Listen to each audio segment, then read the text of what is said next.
अचानक करवट बदली और घुटनों के बल झुककर सीधे सजदे में चले गए। ये देखकर हजरत आमिना रजी अल्लाह ताला अन्हा की हैरानी की इंतहा न रही।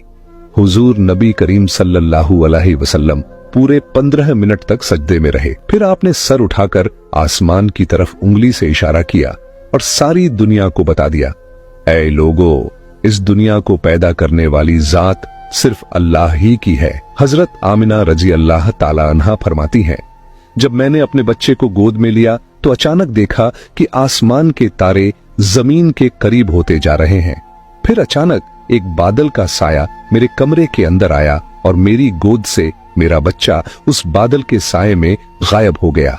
उस बादल के अंदर से एक आवाज आई, ए जिब्राइल अलैहिस्सलाम, इस बच्चे को पूरी दुनिया का चक्कर लगवाओ, इसे सारे नबियों की खूबियां अता करो, इसे यूसुफ की खूबसूरती दो, अय्यूब का सब्र दो, इब्राहिम की दोस्ती दो और दाऊद की मीठी जुबान दो। हजरत आमिना रजी अल्लाह ताला अन्हा फरमाती हैं, थोड़ी देर बाद वो बादल का साया हट गया और मैंने देखा कि मेरा बच्चा फिर मेरी गोद में लेटा हुआ था। सुबह होने ही वाली थी कि दाई शिफा बाहर निकलकर हुजूर सल्लल्लाहु अलैहि वसल्लम के दादा हजरत अब्दुल मुत्तलिब को खुशखबरी देने पहुंची। उसने कहा, ए अब्दुल मुत्तलिब, तुझे पोता मुबारक हो। ये सुनकर रात भर जागे हुए अब्दुल मुत्तलिब के होश उड़ गए। वो इस कदर हैरान थे कि आमिना के घर इतना खूबसूरत बच्चा पैदा हुआ है। सारे चाचा भी अपने भतीजे को देखकर बेहद खुश हुए।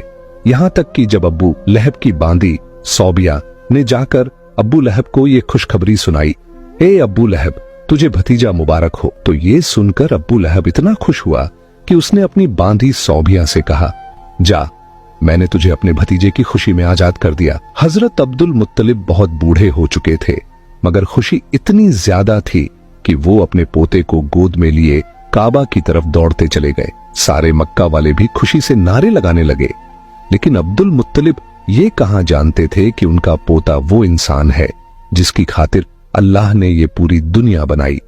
उनका पोता इतना बड़ा इंसान है कि अल्लाह ने मेराज की रात उसे जमीन से उठाकर 7वें आसमान पर अपने सामने बिठाया और उससे बातें की। ये वही पोता है जिसे अगर मायूस देखा जाए और उसकी आंखों में आंसू आ जाए तो आसमानों पर टहलका मच जाता है। हजरत अब्दुल मुत्तलिब ने काबा का गिलाफ पकड़कर अपने पोते के लिए दुआएं मांगी और फिर उसका नाम रखा मोहम्मद।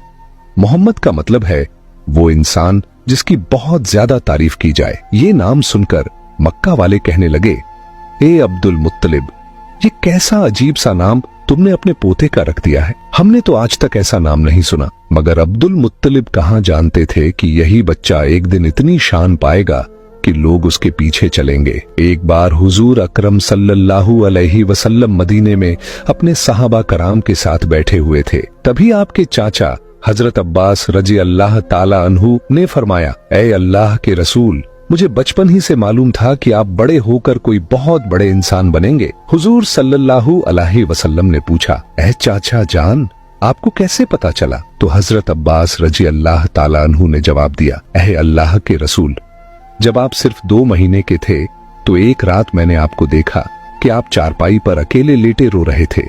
मैंने आपको चुप कराने की कोशिश की, मगर आपने मेरी तरफ नहीं देखा, बल्कि अचानक आसमान की तरफ देखकर मुस्कुराने लगे। मैं हैरान रह गया। फिर जब मैंने भी आसमान की तरफ देखा तो मेरी आंखें फटी की फटी रह गईं। मैंने देखा कि चांद आपकी उंगली के इशारे पर नाच रहा है।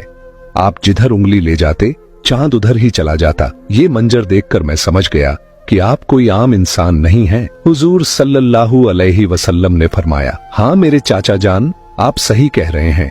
बचपन में चांद मुझे कहानियां सुनाता था, मेरे साथ खेलता था और मुझे रोने नहीं देता था। सुभान अल्लाह, ऐसे थे हमारे नबी कि जिनके घर में इतनी गरीबी थी कि उनकी माँ अपने इस यतीम बच्चे के लिए एक खिलौना तक नहीं खरीद सकती थी, मगर अल्लाह ने चांद को हुक्म दे दिया, ऐ चांद, तू मेरे महबूब के लिए खिलौना बन जा और उसे खेला, उसे रोने मत देना। हुजूर सल्लल्लाहु अलैहि वसल्लम की जिस दिन पैदाइश हुई उस दिन दुनिया में जितने भी बुत थे सब जमीन पर मुंह के बल गिर पड़े। ईरान के बादशाह के दरबार में एक आग थी जो 1000 साल से लगातार जल रही थी।